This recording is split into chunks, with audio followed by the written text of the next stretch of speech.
joining me down the line is Alexander Downer, former Foreign Affairs Minister for Australia, High Commissioner to the United Kingdom, and, importantly, a man who's been advising the UK government on immigration. Alexander, welcome again to the programme. Normally, you and I discuss the small boats problem and how Australia dealt with it a decade ago. But now we're talking about legal migration. These figures are due out on the 25th of this month.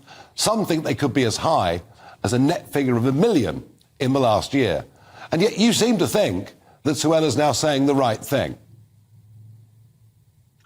Well, I think she's saying the right thing, but I think there is a fundamental flaw in the UK's immigration policy, which has been a flaw for many years, and that is that there is no cap on the number of migrants taken. Yep. There should be a cap.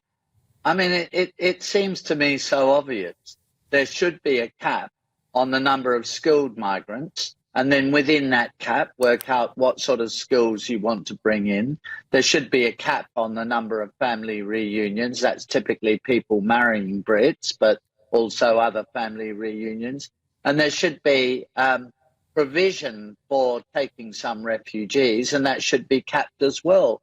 But look, honestly, if you don't have a cap on the immigration policy, then this is just going to go on indefinitely. I mean, 700,000, 1 million, when they were going to keep the figure below 100,000. Set the figure at 100,000 or 99,000. Set it at that and keep it at that. That's what they should do. Now, the Australian-style point system, when we heard that, and it was a phrase that I used in the run-up to the referendum, and then the Conservative Party adopted it, Australia says, right, you've got this skill, we need a certain number of people with that skill, but you go to Australia, you're paying your own health insurance, aren't you, for the first 4 years? You've got to show you've got the physical means to support yourself, to come in. Why? And you've worked with these ministers. Why does nobody here dare propose anything like that? So I think the issue, when I've asked ministers about this, and it's worth asking them, the issue seems to be the demand from the economic departments, particularly the Treasury, but also BEIS, or whatever BEIS is now called, the business department, that migration be maximised in order to maximise economic growth, because they see big migration numbers, those departments see big migration numbers as a positive for economic growth. They show up positively in the figures. But of course, they may not show up very positively in the per capita GDP figures, just in the absolute GDP figures.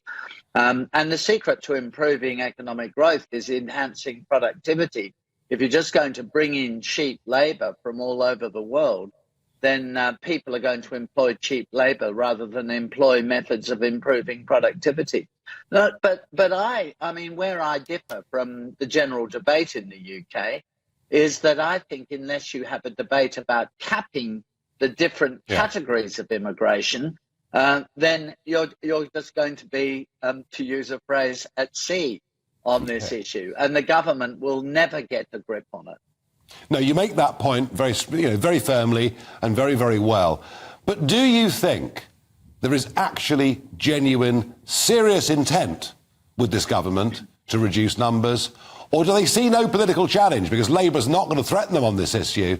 Is this just something where they give the odd speech? Priti Patel did it, Suella Braverman's doing it. They'll make some promises at the next election that they won't really mean. Do they just think they can just get away with this with no political cost?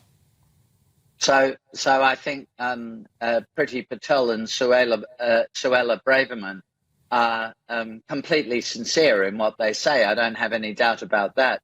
But I think the thing to take into account is the resistance that they as Home Secretaries have had.